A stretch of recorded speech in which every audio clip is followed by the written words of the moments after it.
promotion. Yeah. Buy the t-shirt. Well, that's our introduction. Before we even get into the content, we're already advertising our stuff to you. That may or may not look like a TARDIS. Do not sue us. There we go. If you want to That's buy very that now, bit.do/review of death.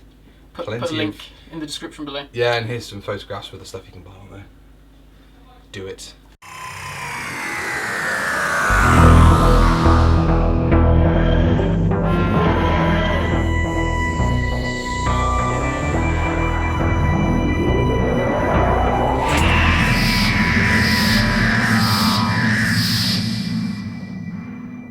Hello!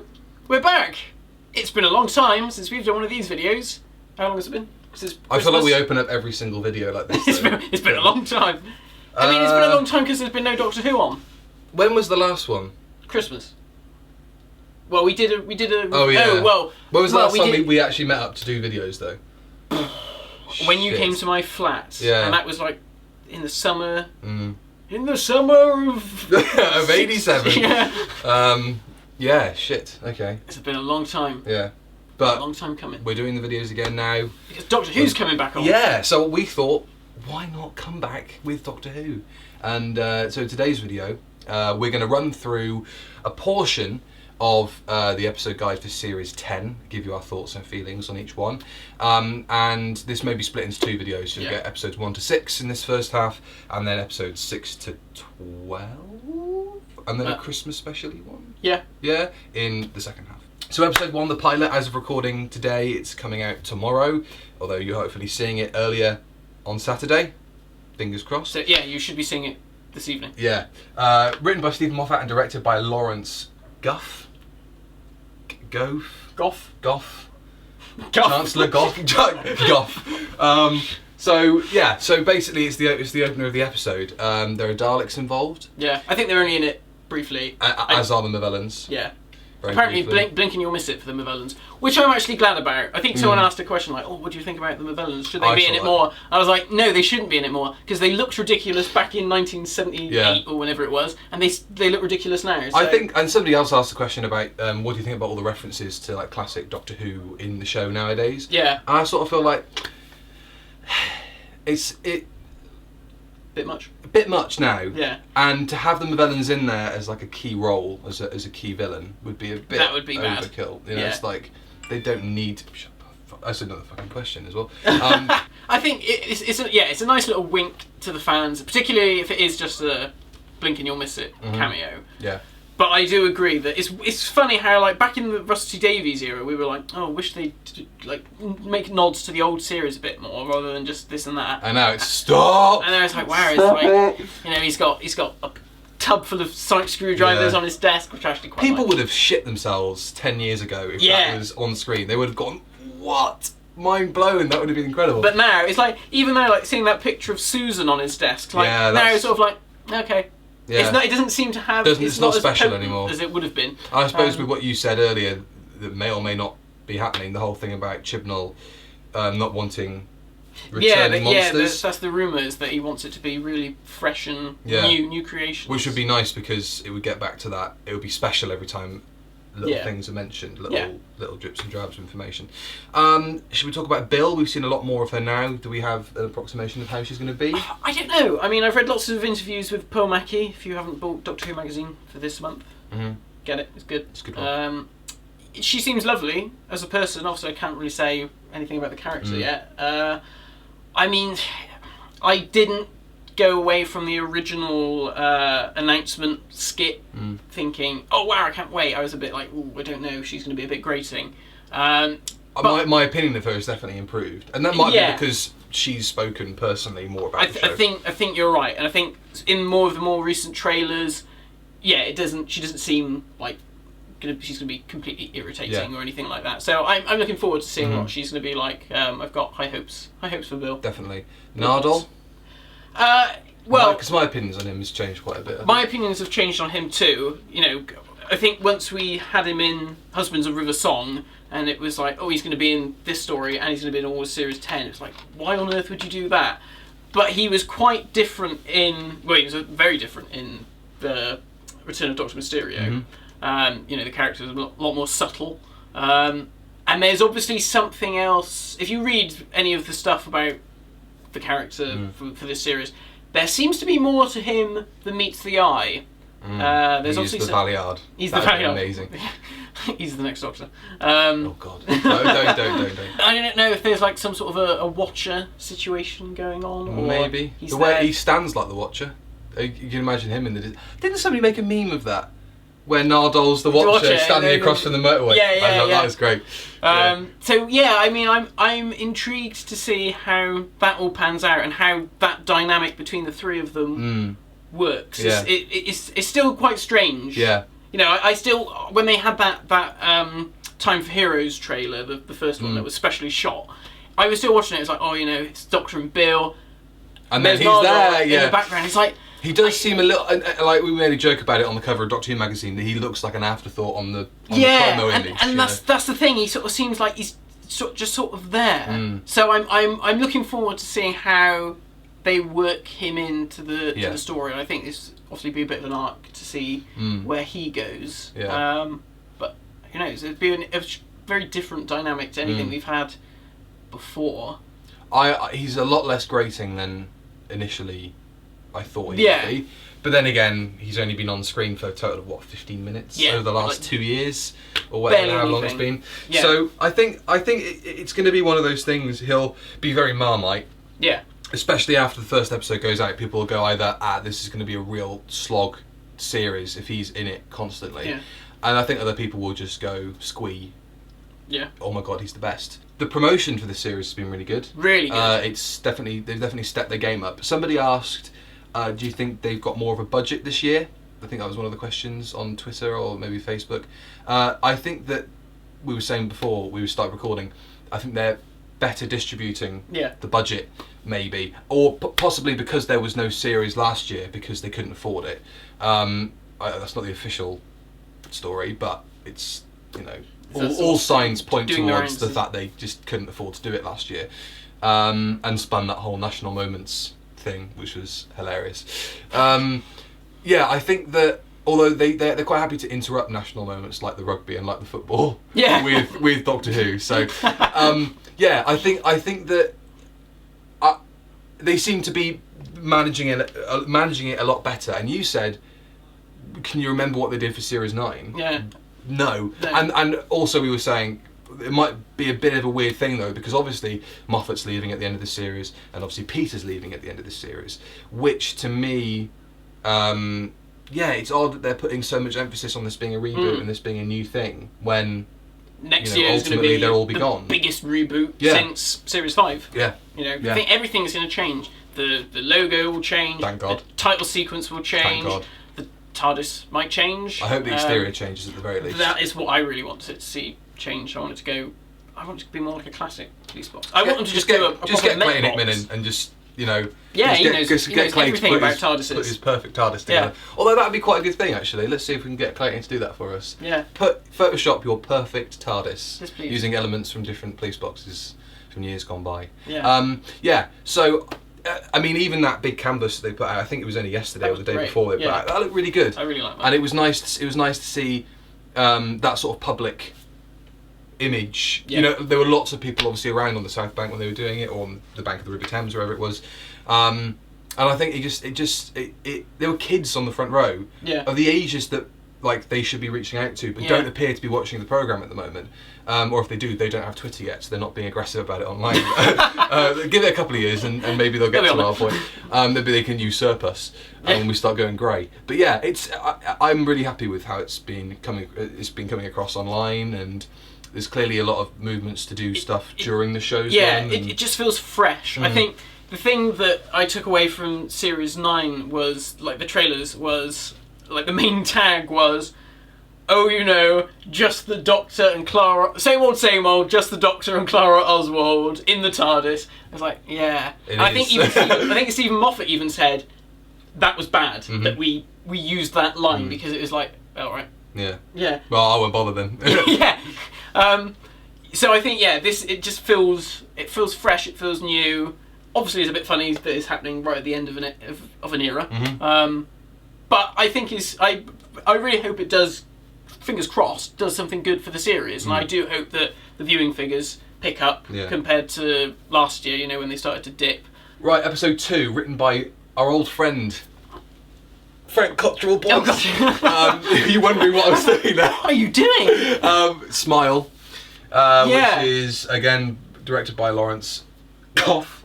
And it's got Ralph Little in it. I don't know who he is. Ralph Little from Royal Family? No, I don't really. I've never watched the Royal Family, actually. Oh, you need to watch it. Culture yourself, boy. Okay. Yeah. So actually, my opinion on the episode's changed quite a bit since reading his interview in Doctor Who magazine. Yeah. I think I mean, it's a gimmick, and I don't know if they fully accepted the fact that it's a gimmick, in as much as clearly it's related to our modern world and all that sort of stuff. But it's not like a desperate sort of like, God, that's old hat. Yeah. They are ingratiated into our society more. Maybe if they, like that emoji movie that's coming out, that's like a desperate, weird pile of shite. But this seems, the way that it was described in the world that they're setting up, this utopia, it sounded interesting. It works much better in that. When you understand the context it's in, it certainly appears. I think that's the thing. I think when everyone saw it's a robot with an emoji face, everyone was like, oh my God, what on earth? But yeah, the way that he was talking about like the use of language and all that kind Esperanto of thing. and stuff like that. It does sound interesting. So I think this will be the Marmite episode. But this always seems to be the case with episode 2. Episode 2 always seems to be a funny episode because, people sort of seem to go two ways with the end of the world from series 1, Tooth and Claw. I like that story. I think it's alright. It's not brilliant, but I enjoyed it. I don't really like last. Tooth and Claw that much. What was episode 2 of series 3? That was the Shakespeare Code. That was alright. Series 4, Files of Pompeii. That's good. That's good. Series 5, Beast Below. Beast Below, that is not so good. Although I feel like I'd probably enjoy it more if I watched it again now, maybe? I don't know. I rewatched it recently and I wasn't. I was just like, Series 6. It's the second half of the Silent Story, which I really like. I really, really like that episode. And then Series 6 Part 2, what was that? Oh, bloody hell. That was dinosaurs on a spaceship, or a town called Mercy? Series 6 Part 2. Oh no! Wait. That'll be. No, I'm thinking of Series 7 Part 1. That would be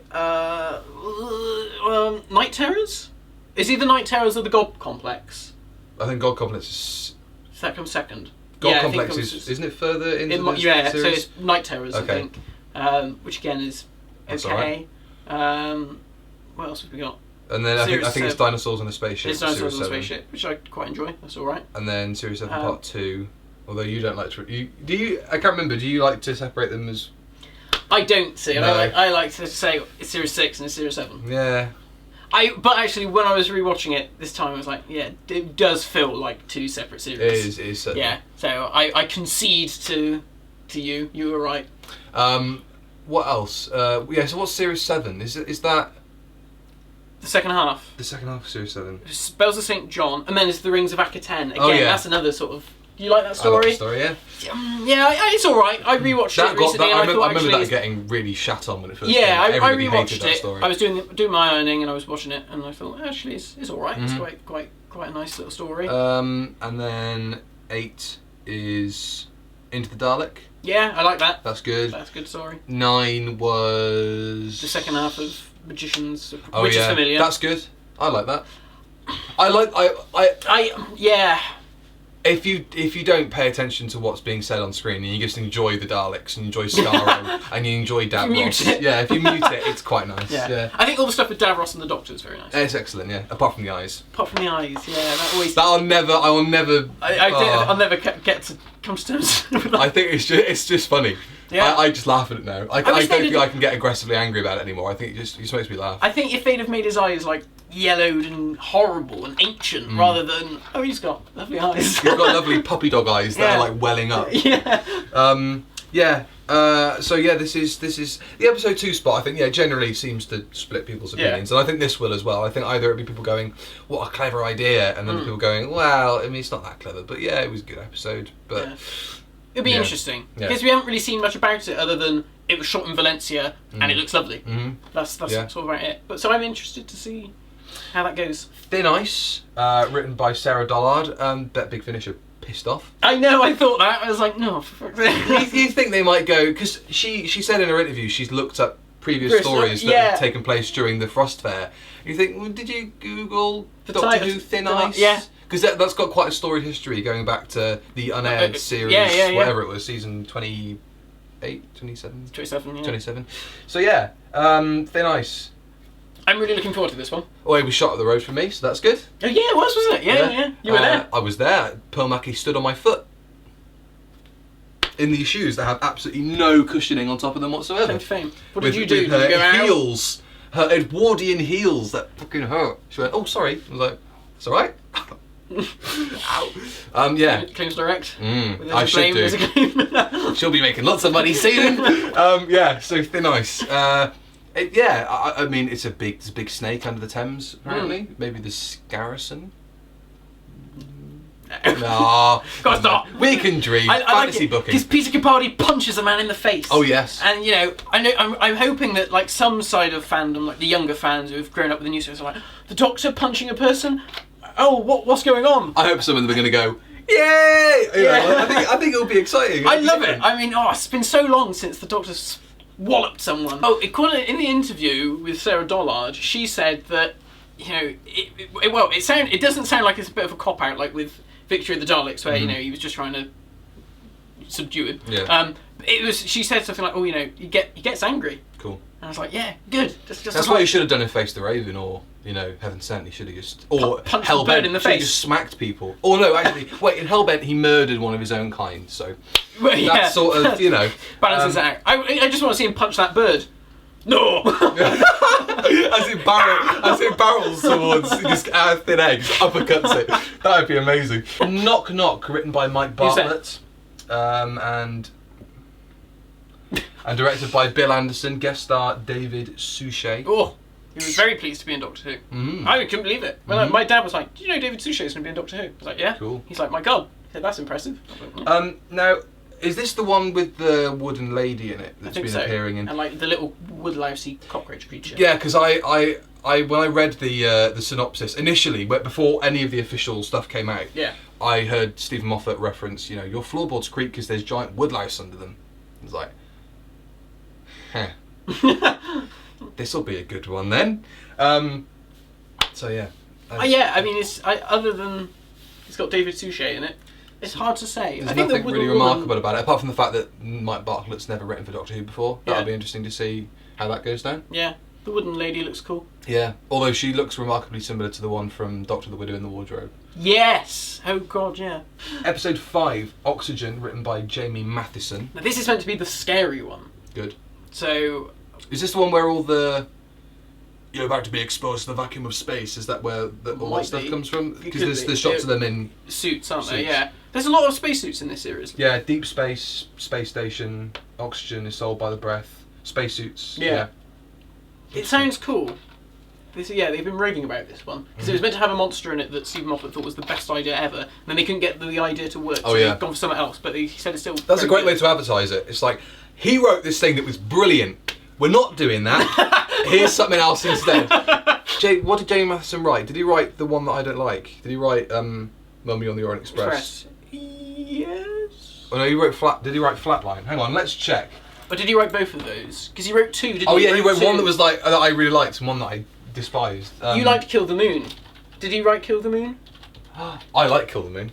I was watching Kill the Moon the other day and I like it up until all the anti-abortion stuff. Well, yeah, but that's it's just like so on the nose. Oh, Flatline. He wrote Flatline. I love Flatline. I think he wrote Mummy on the Orient Express. Flatline is one of my favourite episodes from Series 8. And he wrote The Girl Who Died. That not so good. No. So I mean, generally he's got a good track record. He's got a good track record. So I'm looking forward to this. I get the impression like The Girl Who Died. Obviously, that whole thing was set up by Moffat. Yeah, like the series arc. Yeah, so he was writing in constraints. Yeah. So maybe this will be one where this will be interesting. This one. This seems to be playing more to his strengths. It's like scary, monstery things. So that's good. And now the next one is the last one in this video, and it's certainly the one that I am most excited about. Yeah, this is the interesting three-parter. Extremis. Now, do we want to should we do 6, 7, and 8 altogether, seeing as it's a 3-parter? Is it a 3-parter? Yeah. Is it really? Yeah. I don't know that. I had no idea. Yeah, it's been going around for ages. Oh wow. Yeah. Cool. We've got a mid-series 3 parts. Okay, right. I mean, I'm excited for that. If you want to, maybe we should leave that as the cliffhanger to this episode. He's excited. So yeah, see us in part 2, which will be 6 to 12. Yeah, 6 to 12. I don't know when we'll upload it, considering that the first couple of episodes are going to go out tomorrow. Oh yeah. Maybe see you in a couple of weeks' time. Maybe. Maybe. Bye. Bye.